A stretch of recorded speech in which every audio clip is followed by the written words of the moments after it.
it's your girl C Miss Glow, aka Sierra Nicole, and welcome to my YouTube channel. Today I thought I would make a video on 10 things to know about LA if you're interested in just knowing what living in LA is like for an average person such as myself, or if you are interested, contemplating, thinking about, coming out here to LA and you just maybe are looking for some more things to consider or to keep in mind before making that decision, then I think this video will be for you. So without further ado, let's get into those 10 things. Actually, let me start this by saying this is in no particular order. So I'm not saying that it being number one is like the main thing to know before moving out here, nor am I saying that it is the least thing to worry about. But anyways, kicking it off with number one, avoid the highways. Okay, just go ahead. If you're gonna come out here, move that setting to avoid highways. That way the GPS will just automatically give you the directions for not taking the highway. Because even though the highway, yes, will claim to be a faster way most times, and it'll show you like the traffic, the yellow, the red, all that good stuff, I don't really think it accounts for that yellow and that red. Guarantee additional 15 minutes if you take the highway. So you might as well just take the streetway, save yourself the stress, the annoyance with just being in traffic. It's gonna take you the same amount of time. Just go ahead, avoid the highways if at all possible. Obviously, use good judgment. If it's gonna take you like an hour and a half to get somewhere and the highway says it's gonna take you like 20 minutes or something, then take the highway. But if you can't avoid the highways, go the streetway. Number two, speaking about driving, people out here love to honk. Like, it is their favorite pastime when in the car. The light can just turn green, and before you can even take the foot off of the gas, don't have it on the gas, off of the brake, before you can take your foot off of the brake, someone's already honking at you because you're not going fast enough. Like, excuse me, my car takes a second to switch gears, all right? Like, give me a moment. Even if it's not about a green light, red light, or anything like that, you could literally be sitting at a red light and be sitting there for a little second, and all of a sudden someone's honking, and it's like, what's happened? What's changed? We haven't moved, nothing's going on. Like, why are you honking right now? Like, I really just think they do that just to entertain themselves while they sit in traffic. Funny story, not funny at the time, but there was a time where I was driving and I guess this car was trying to like come out from, I think it was a gas station, and he needed to cut across like traffic to get to the side of the street that he needed to be on, and I wasn't paying attention, right? But I'm on the main road, so I feel like you gotta yield to me anyways, but whatever. If I'm wrong, I'm wrong, but I don't think I am. So anyways, I'm just going, but then he gets mad at me because I guess he was gonna try to come out, but I was coming, so I guess we was gonna hit each other. I didn't think we was gonna hit each other, but I guess we was.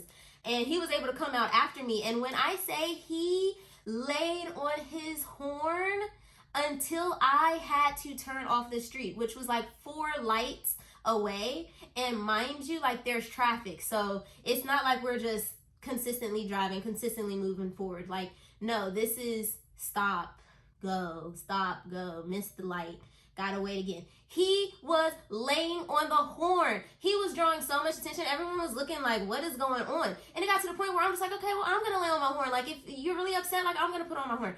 But then I get tired of pressing the horn, so then I stop, and he is still going. Like, he was fed up with me not letting him out into the main street or whatever. It wasn't until I needed to turn onto another street that he was able to come up beside me and, flick me off. But then we kind of said some words, but we ain't gonna get into all of that. But yes, they like to honk out here. Don't take it personal. Yeah. Moving on to number 3, continuing with driving. So the reason why driving is such a thing is because you just drive a lot out here. I think that that didn't make the list, but needless to say, like, LA's big, so if you gotta do things, go places, you're gonna spend a lot of time driving. But even if you aren't driving, even if you're on public transportation, there are just random dips in the road. And I don't mean potholes, okay? Potholes, as terrible as they are, like, that's nothing to talk about. I mean, from one end of the street to the next, there is a dip. Like, do not speed. Don't be like fucking the bottom of my car up. I got a low bumper, like Big Worm he hanging in the front. That's the name of my car. Coming out my apartment, scrape. Going into Target, scrape. Start scrape. Going into the parking yard, scrape. Like everywhere. Just driving down the street, scrape. Like, do not speed, you all. Go slow. And then also, just a little side note, I will also say that the parking spaces here are pretty small. Like, I think they just try to maximize their space, so they make these parking spaces really small, or they think everyone has compact cars, or I know that there's a lot of pollution out here, so maybe they're really pushing for people to get compact cars. But I had just bought me a car before coming out here, and had I known how small the parking spots are and how tragic the road structure is out here, I would have maybe gotten a car that sits higher and maybe gotten a smaller car because Big Worm is big. Okay. But anyways, that's not part of the list. That was just a little tidbit. Moving into number 4, continuing with driving, gas prices, right? They vary drastically out here. Like, when I say drastically, I mean they vary drastically. So yes, you can go to the gas station and find some gas for $6.99 a gallon, right? But if you drive a little bit further down that same street, you can find gas that is $5.29. And then if you hop on the highway and go whichever direction and get off, you can find some gas that's like $6.29.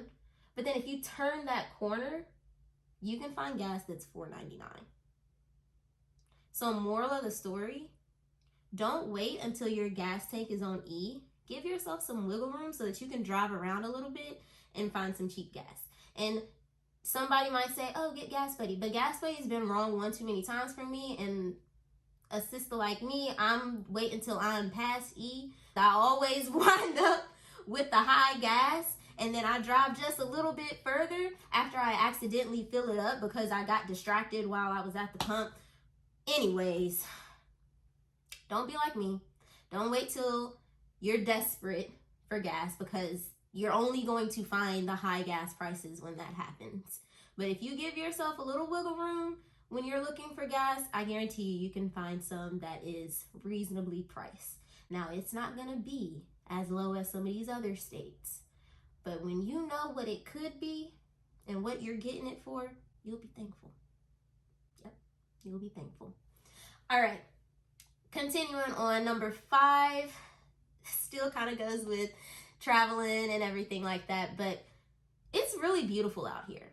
Like, I am amazed every time I'm out and about, every time I'm driving around.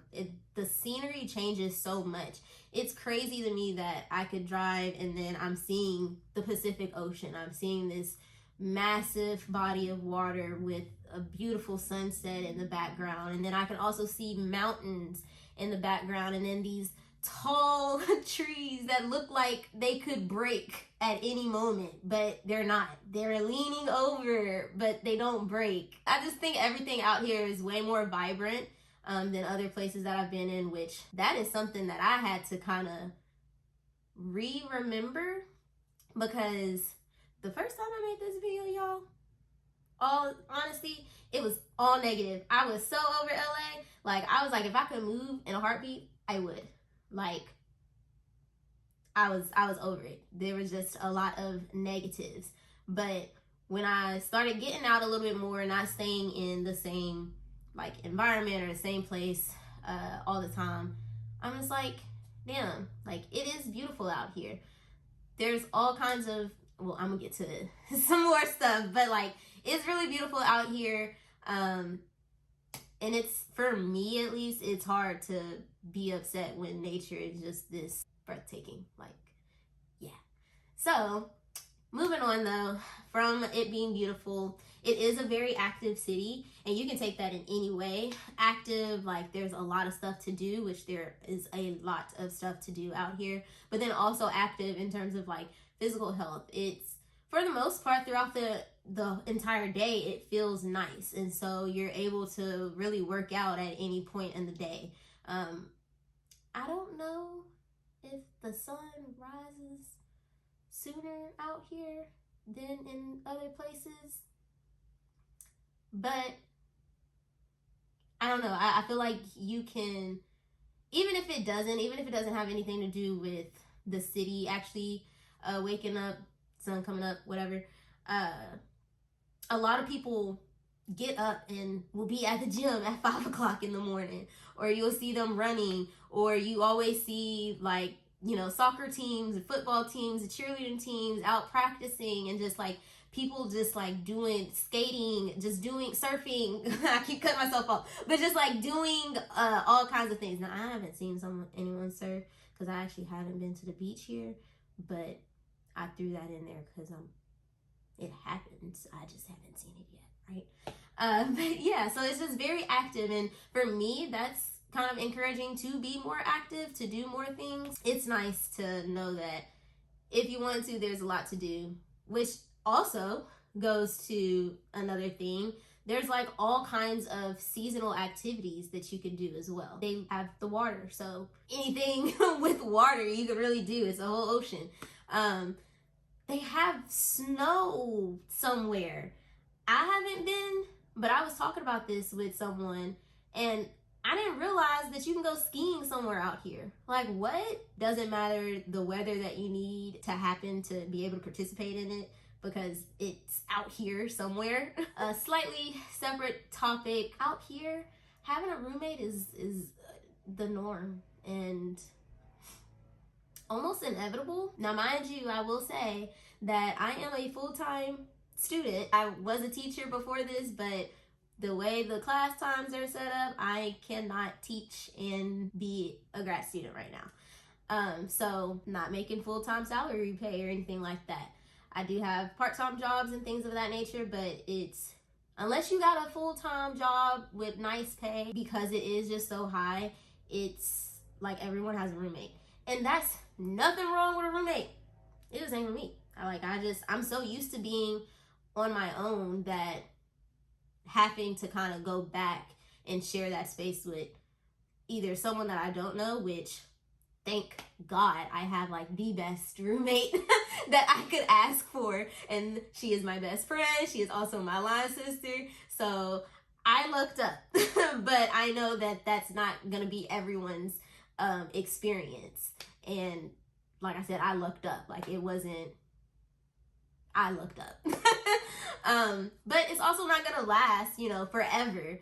So when that time comes, I'm gonna be right back in the boat of having to have a roommate, and I'm just not used to having to share my space in that sense. I really value my space, but I unfortunately really cannot afford to live on my own. It's just so high out here. Like, a lot of people that I've met out here, if they are from California, like, they do live at home with their parents still, because it's just so high. Like,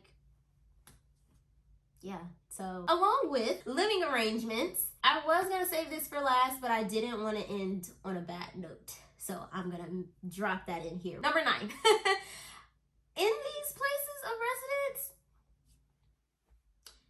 they don't be having AC or heat. And it's normal out here for that to be the case. Because everyone out here seems to think that they live so close to the water that you don't need AC, that the water is going to cool you down. We can't all live that close to the water. In fact, y'all don't. We don't. I don't. So, like, this is really something that y'all should be upset about. Y'all should have the option to turn the AC on, even if you do live right next door to the water. You should have the option to turn on the AC, because, you know, it's not always breezy out here. If the wind ain't always blowing, it be hot. I got like 6 fans and it still be hot. And then I ain't even gonna go in on the heat because, you know, I can snuggle up and stuff like that. Like, that's fine. But it's really hard to cool down when you ain't got no air to cool with. At least not no cool air. It's ridiculous. And it's like normal out here. So if don't nobody tell you, like no one told me, ask that apartment complex or wherever you're trying to get a place at, ask them if they got air. Check that box when you're, you know, doing the little filters on the apartment searches, because this is no joke. I'm baffled. I am appalled that like this is normal out here, that people say it with ease when I act distraught. And it's not even just the houses, it's the buildings. Like, I be in the laundromat sweating because there's no air. Y'all don't live that close to the water. And it's not even if you do, y'all don't even got windows like that for the air to come in. You gotta think about the angles and stuff. If the water's over here, but your building's angled this way, okay, granted, it's gonna go like this, whatever.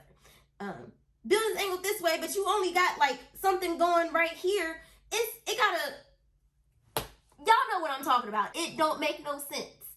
It makes no sense. I don't understand why people find that to be normal. It's not okay. And people of LA or people of California, y'all deserve better. And we're gonna move on from that. But I just want you to know that I am never gonna stop talking about this, because I feel like that is a human right to be able to be cool. If you have, yes. Anyway, not the camera cutting me off.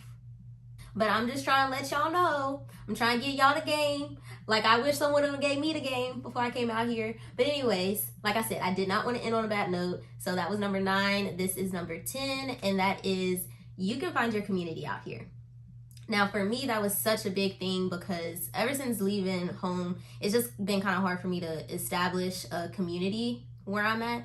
Now, I did move to Texas during the pandemic, but Texas never really closed. So even though, yes, it's a little different, but I feel like there still could have been more, or like, I wish that there was more out there to where I could really connect with different people outside of my coworkers who were amazing. Definitely hung out with the math department and 6th grade team. Shout out to you all. But finding like friends and just a community outside of work was a struggle for me. So coming out here, I knew that I wanted to find my community. I wanted to establish a little group of friends. I don't need a lot of friends or nothing like that, but just find my people. I still haven't like solidified my community, I guess you could say, but there's just so much out here that it is, I want to say, impossible to not find your community. As a Black woman, there's been plenty of times where I've been the only Black person in a space, or the only Black woman in a space. And that was both in Kentucky and in Texas. And out here, it amazed me how easily I could find like Black spaces and Black businesses. Like, I was able to find a Black nail salon fast. I'm not talking about a nail tech. I mean a whole nail salon that was owned and ran by a Black woman and Black employees and things of that nature.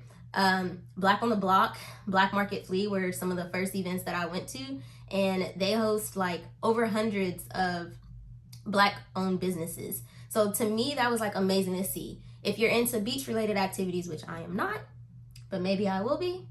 I gotta learn how to swim first. But anyways, there's like Ebony Beach Club. So like, as a Black person, you can still be in that space, skating, the arts, open mics, poetry, things of that nature. There's just so much to do and so many different communities to involve yourself with, even outside of Black communities.